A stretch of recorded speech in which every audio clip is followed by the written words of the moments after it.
Who was in charge of your home growing up? Was it your mom, the scheduler, the chauffeur, the emotional manager, the one who made sure birthdays happened, who filled out school forms, who kept in touch with extended family, including your dad's? Did she keep the calendar for everyone? Did she remember the groceries, the dentist appointment, the class projects? Did she carry it all so quietly, so constantly, that no one even noticed it was work? And where was your dad? Maybe he was working all the time. Maybe he was between jobs. Maybe he wasn't there at all. But whether he was physically present or not, was he leading? Or did your mom hold everything together while he hovered in the background, or simply opted out? This is where the pattern starts. And if we don't interrupt it, we'll pass it down. This isn't about blame, it's about breaking the cycle. Because the dynamic, the quiet burden she carried, and the silence he lived in is what shapes the men our boys become. Before we talk about boys, we have to talk about us as women, because this pattern didn't start with them, it started with us, with what we've been taught to normalize, tolerate, and carry.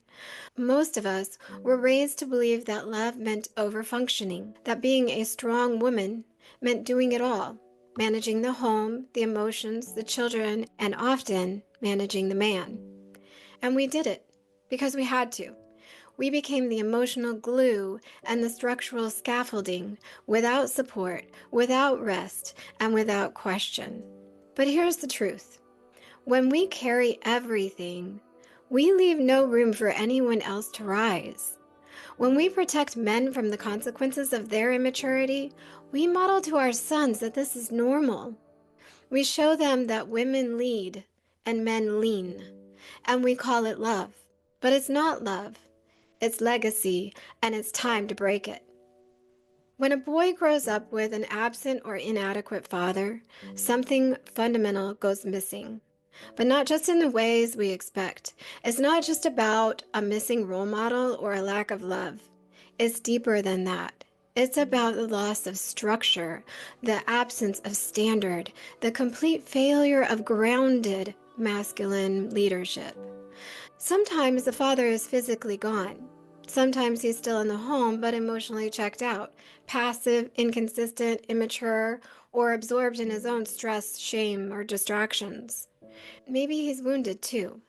But to a child, that doesn't matter. Children don't rationalize, they internalize. And what this boy internalizes is there's no one here to hold me, no one to lead me, no one to teach me who I'm supposed to become. Without that masculine presence, steady, safe, directive, the boy flails. Not outwardly at first, but inwardly. He watches his mother carry everything. He watches his father shrink, collapse, leave, or become a burden. And what he learns in that silence is that masculinity is either useless or harmful. He has no standard to live into, no rhythm to align with, no example of what healthy masculine energy looks like. And so he either fears it or he rejects it. He begins to believe that being a man is either a liability or a joke. And because of that, he stops reaching for something he's never even seen. He can't model what didn't exist. He doesn't know how to lead, protect, or provide, not because he lacks the capacity, but because no one ever showed him how. So he adapts. He starts to drift. And unless someone interrupts this, that drift becomes his default. No structure, no self-leadership, no internal compass, just vague shame and quiet resentment about being a man in the first place. And here's the thing. Boys don't grow out of this. They grow up in it. And the boy becomes a man who still doesn't know what he's supposed to do with his strength, his drive, and his role. He either overcompensates with bravado and control, or he disappears into helplessness, never fully showing up at all. So the mother becomes the structure, but at a cost. When the father fails to lead, the mother steps in, not because she wants to, but because she feels she has to. She becomes the structure, the provider, the emotional anchor, the one who remembers everything, holds everything, plans everything, and keeps the whole house from falling apart. She might still call it a partnership. She might still refer to him as dad. But the truth is, she's leading a household with a grown child, not an adult partner. And that's something most of us don't want to say out loud because it sounds shameful or disrespectful. But it's not. Whether we like it or not, it's simply the truth. When a woman is forced to carry everything, to hold the line, manage the chaos, and do all the emotional labor for everyone in the house, she doesn't become more powerful. She becomes more depleted. And in that depletion, something important gets lost. She may be physically present, but emotionally, she's gone. Not because she doesn't care, but because she's running on fumes. She's mothering her partner, holding the family together, and giving her child the emotional leftovers, if there are any at all. So the boy, already without a father to guide him, finds himself with a mother too exhausted to truly see him. And this is where things get confusing, because from the outside it looks like she's doing everything. And she is. But survival mode doesn't nurture. Overfunctioning isn't intimacy. And a child doesn't feel loved just because the bills are paid. With no father to imprint on, the boy learns how to be a man from a woman, but not in a balanced way. He sees that power belongs to a woman, that leadership comes from her, and that holding everything together is her job. So he adapts. He either embodies feminine energy, over nurturing, emotionally porous, approval seeking, or he tries to become the kind of man he thinks a woman wants: polished, performative, people pleasing, but unanchored in his own truth. He both adores women, especially strong ones, and quietly resents them. He longs for their validation, yet feels emasculated by their strength. And when things go wrong, he often blames women for the very power he once worshipped. This is what happens when the mother becomes the structure. It may look like she's holding the family together, but underneath, a fracture is forming, one that splits a boy from his own becoming. This fracturing is the root of what later becomes his lack of differentiation, his inability to hold onto a solid sense of self in relationship. He either fuses with whomever he's partnered with, or he pulls away entirely. Either way, he's not rooted. He's adapting, still. From the outside, this boy looks like a good kid. Quiet, mellow, self-contained, maybe even mature for his age. But what no one sees is the grief underneath, the loneliness, the quiet confusion of a boy who has nowhere to land. He doesn't get to be held because no one has the bandwidth to hold him. He doesn't get to be guided because there's no father with a hand on his shoulder. And he doesn't get to be messy, needy, or loud because his mother is already overwhelmed and deep down he knows it. So he adapts again. He minimizes, he shuts down, he becomes helpful, easy, emotionally low maintenance. He disappears inside himself, not because he's withdrawn necessarily, but because there's no safe place to emerge. He's not praised for his feelings, he's praised for his composure. He's not nurtured for his sensitivity, he's rewarded for being good. But good really just means thanks for not having any needs. This is how a boy becomes emotionally exiled in his own home, not through abuse or abandonment, but through absence and depletion and neglect. Not because anyone intended to harm him, but because no one had the capacity to see him. And still, he's watching. Even in his father's absence, the boy is learning something. He sees that the only thing dad is expected to do, or perhaps the only thing he does do, is provide financially. That becomes the model. Not presence, not guidance, not protection, just money. So the boy, without even realizing it, begins to tether his own worth to what he can. If his mother is left in need, financially, emotionally, materially, he feels a deep, unconscious pull to rescue her. Even though he's a child, even though he can't. This helplessness lodges in his nervous system and grows into a core belief that my value comes from saving the woman who is drowning. And so in adulthood, he finds himself drawn to women who are struggling, emotionally or financially. and attempts to fix, fund, or emotionally absorb them. He feels most alive when he's rescuing because that's when he feels most worthy. Or if he becomes his mother's confidant, her emotional therapist, he learns another role entirely. He becomes the listener, the support system, the one who doesn't take up space but holds it. In adulthood, he becomes that same man, the one women lean on but never choose, the one who gets friend zoned over and over again, because he learned that connection comes from serving her emotional needs, not from owning his own. So he either becomes a man who can provide but never connect, or a man who can connect but never lead. And either way, his identity isn't rooted in who he is. It's rooted in who he had to be safe, to be seen, or to survive. And over time, he grows up with a deep split inside him. He doesn't know how to ask for help without shame. He doesn't trust anyone will hold him if he breaks. And he doesn't know who he is when he is not adjusting to someone else's expectations. This is called a lack of differentiation, the inability to hold on to a solid sense of self in the presence of intimacy, conflict, or emotional need. He doesn't just lose himself in relationships, he was never allowed to form a self to begin with. This is what we mean when we talk about fracturing, the deep rupture that happens when a child's nervous system learns to prioritize connection over authenticity, performance over presence, and usefulness over being. This isn't just emotional neglect, it's relational erasure. He wasn't just ignored, he was invisibilized. And one day, if this wound isn't named, if he doesn't find his way back to himself, he will pass that exile onto someone else, to the woman who tries to love him, or to the son who watches him disappear, just like he once watched his own father. By the time this boy becomes a man, the fracture has hardened. It's no longer just emotional confusion, it's identity. He doesn't trust himself to lead because he never saw leadership modeled with integrity.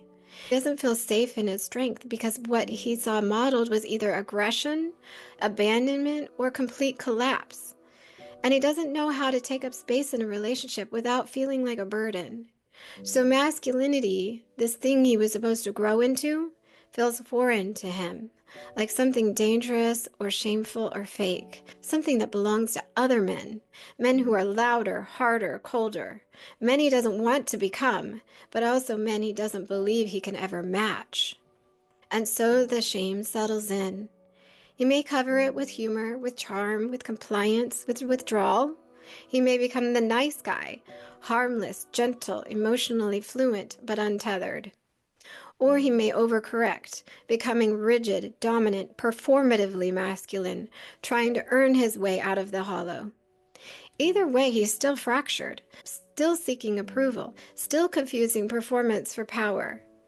And underneath it all is a quiet, unbearable fear that being a man means being unlovable, or worse, irrelevant. So, what does he do with that shame? Some men disappear. They avoid conflict, avoid clarity, avoid accountability, because they lack the internal structure to hold it. They were never shown how to stand in tension without collapsing, or how to speak truth without fearing rejection. They confuse peacekeeping with love, compliance with connection. They don't assert themselves, not because they're kind, but because they're unanchored. Other men do the exact opposite. They invite conflict, not consciously, but because it's the only way they know how to feel powerful, present, or connected. They posture, they provoke, because if someone gets too close to the shame underneath, the only defense they know is offense. But whether he disappears or defends, performs or provokes, is all rooted in the same place, a fractured sense of self. An identity built around avoidance of shame rather than embodiment of truth. And over time, this becomes its own kind of weakness. Not necessarily passive, but fragile, performative, reactionary. He overcompensates with charm, control, appeasement, and anger. Whatever he thinks will protect him from that fear that deep down, he has nothing real to offer. Because here's the sad truth. Without a self, he isn't enough, not just in the eyes of others, but in his own.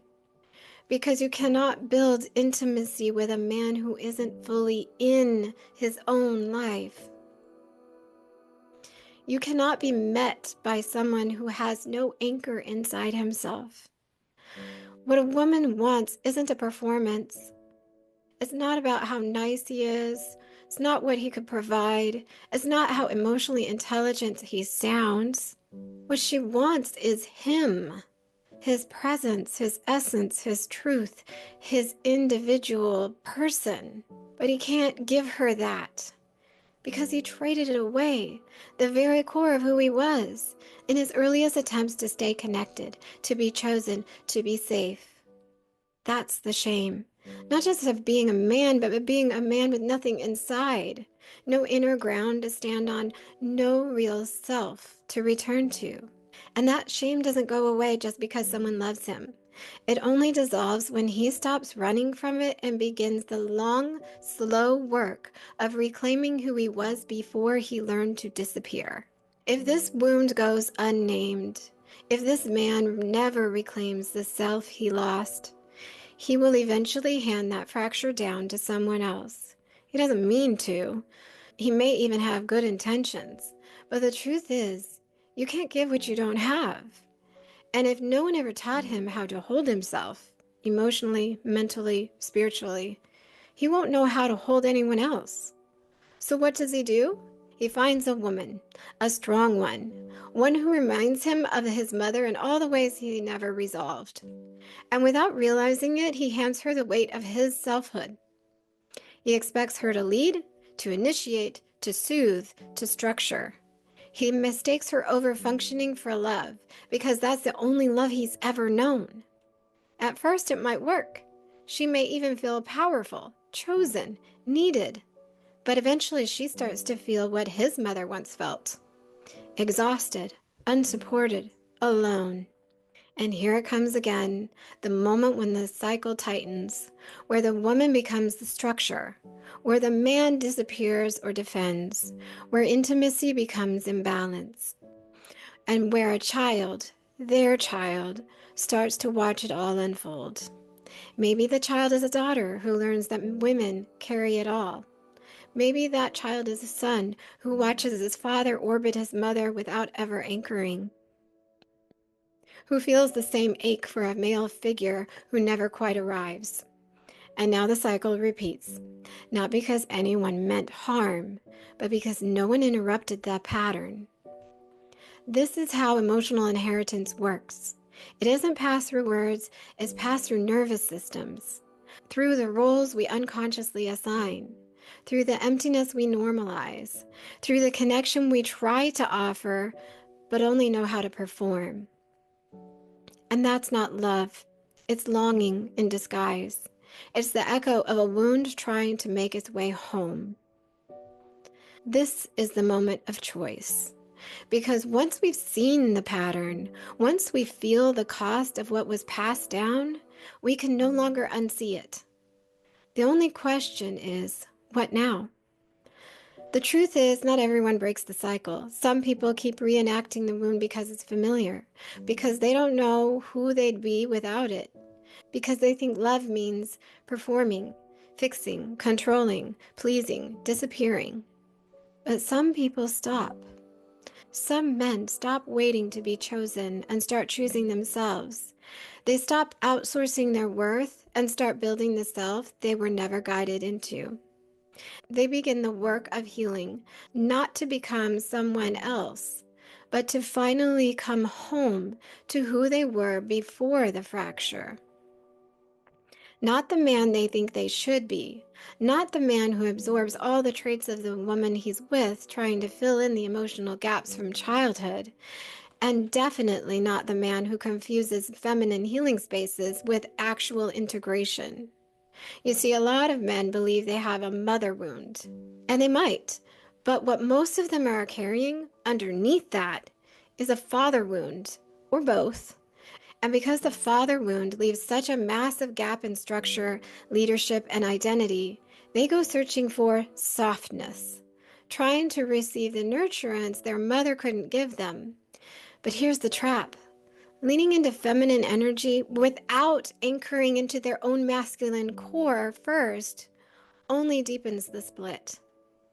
They start meditating more, taking yoga classes, hanging out in women-led healing spaces, becoming more fluid, more emotionally expressive, more receptive. And on the surface, it looks like growth. But underneath, they're still disconnected from the parts of themselves that feel whole. Drive, direction, action, structure, problem solving, purpose, strength. These aren't patriarchal relics. They're the muscles of a healthy masculine nervous system.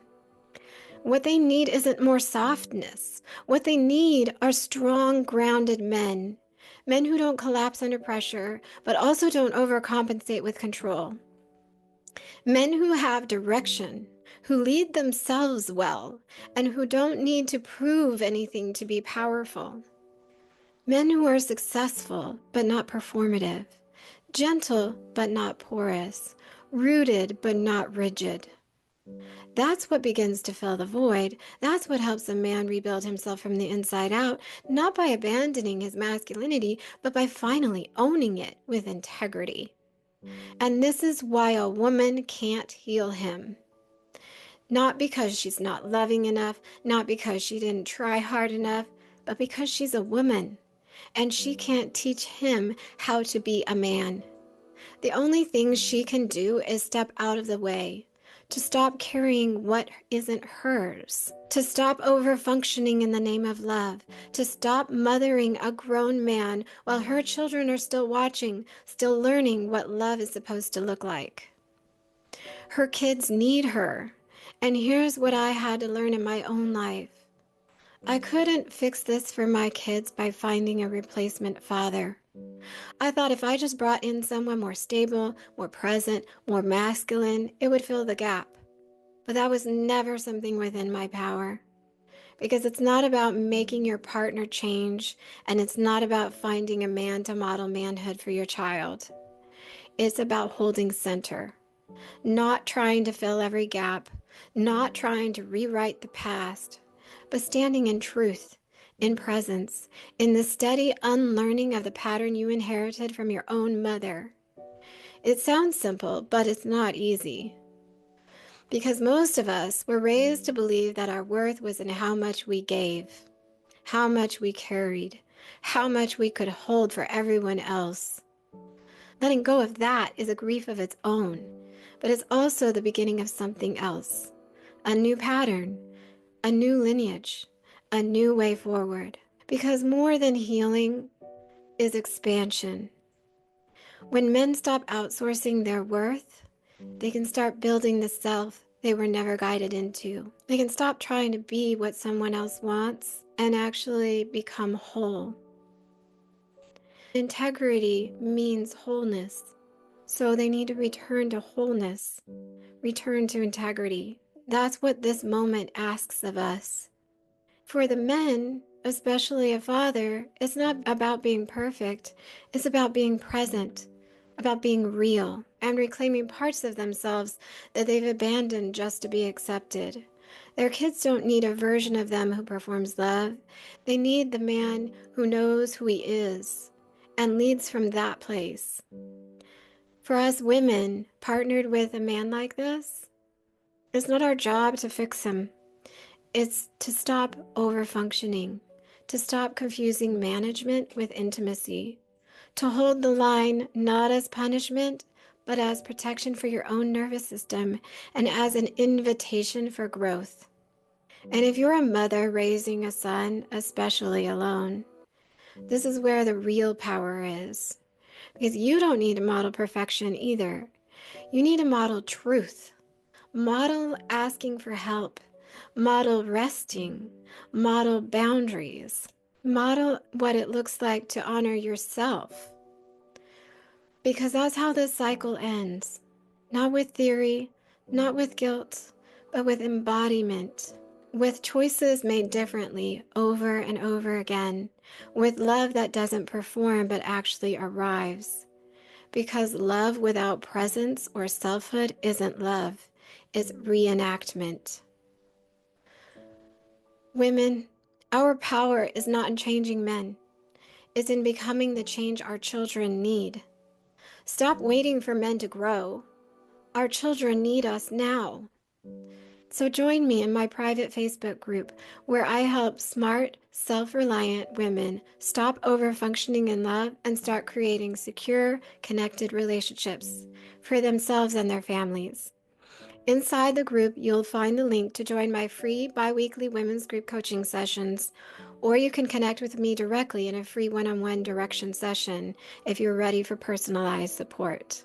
All the links are in the description. I'll see you there.